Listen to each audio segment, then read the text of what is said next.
We are at the cusp of an interesting era. Almost halfway through this decade, it can be understood that writing, just for the sake of writing, is not enough. Some interpretations are solicited from interpretations, which are solicited from interpretations, and to write for fun becomes an activity of a distant past.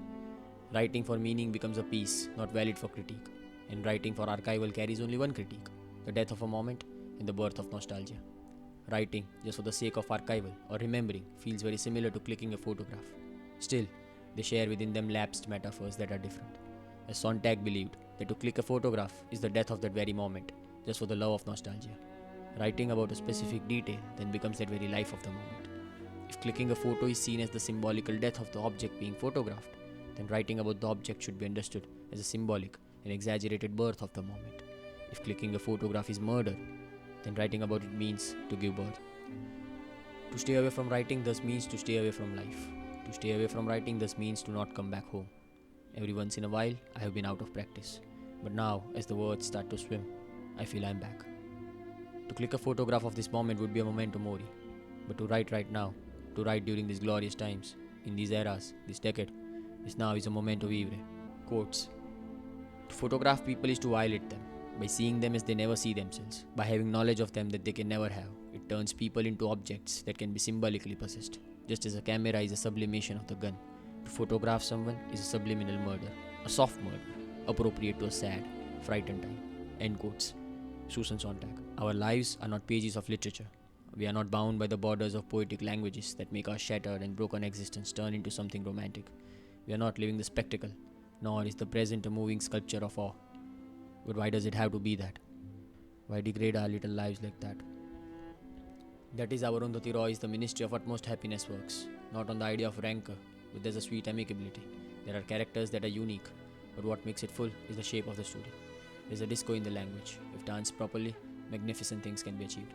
There is immense romanticism around us, if seen with the right eye.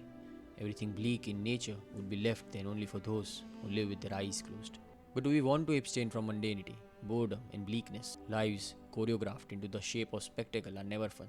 They lack the thrill, the ego, the narcissism, the hate, the love. People who live the spectacle life are often a product of awe-inspiring but boring beauty. The Ministry of Utmost Happiness is a spectacle in literary terms. Bleak is beauty, broken is beauty, poverty is beauty, genders are a state of mind. Life is killed under the boots of capitalism. But that too is beauty, because happiness is a state of mind. Everything that follows is with intent to beauty. But what happens when beauty is not beauty? And what happens when happiness is not happiness? Quotes. How to tell a shattered story? By slowly becoming everybody. No, by slowly becoming everything. End quotes. Arundhati Roy, The Ministry of Utmost Happiness.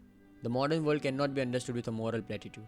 The idea becomes frustrating when people start relying on morality to make a rhetorical point. Visual languages too are sometimes used as a bait to prove a moral point. Like science studies objective reality and politics studies subjective and cultural reality. There has been a clear distinction between these studies. Culture and nature are seen as two different things. But what if they are not?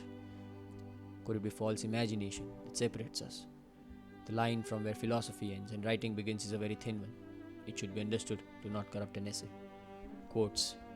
Philosophy is not in the business of explaining anything.